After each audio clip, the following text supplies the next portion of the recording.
Jantung yang berdebar dan tangan yang bergetar. Kesengsaraan yang telah terpendam selama bertahun-tahun. Sekali lagi menantang rekan-rekan di seluruh dunia. Dengan demikian, mengukuhkan tahtanya sebagai Raja Hutan. Lokasi pertandingan kali ini adalah hutan hujan Amazon. Tempat yang menjadikan DY terkenal setelah 2,5 tahun berusaha. Di sini terdapat lebih dari 10 spesies tumbuhan dan hewan di seluruh dunia. Ini adalah tempat di mana keindahan dan kebrutalan koeksis. Sekarang, kembali ke tempat ini terasa seperti pulang. Lawannya, Donnie, adalah mantan tentara marinir. Dia juga memiliki pengalaman bertahan hidup di hutan yang kaya. 2 lengan berotot yang dipenuhi tato. Semua itu menunjukkan aura licik yang ada pada diri mereka. Aturan pertandingan sangat sederhana. Menggunakannya ini sebagai titik awal dan akhir. Melompat ke air dan berenang ke tepi. Melintasi hutan hujan tropis ke utara untuk menemukan daerah aliran Sungai Hitam. Kemudian mengalir turun mengikuti sungai menuju Rio Negro. Orang yang pertama kembali ke kapal ini adalah pemenangnya. Perlengkapan bertahan hidup hanya ada sebuah golok. Sebelum perlombaan resmi dimulai, Donnie dan DG melepas sepatu dan kaos kaki. Barang ini jika basah akan berat seperti peluru timah.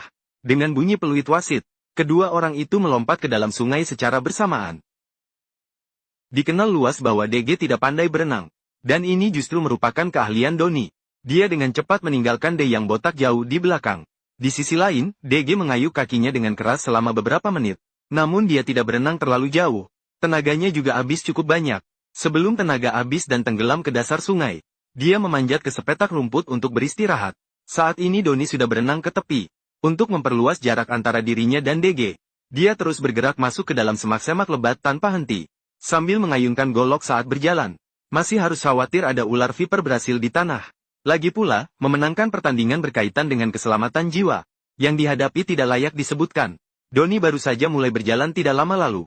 Tiba-tiba kaget oleh sepotong dahan kering di tanah. Dia mengira dahan itu adalah ular berbisa.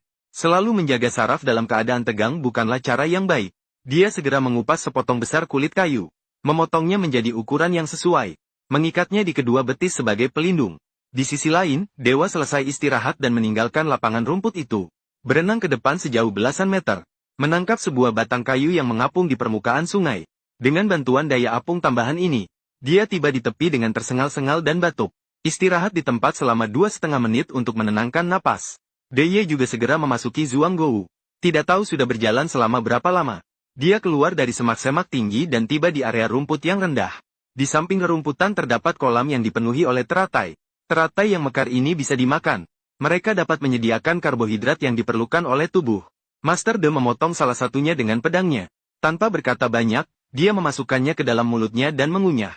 Saat makan, dia melihat ada seekor kumbang di dalam kelopak bunga. Ini juga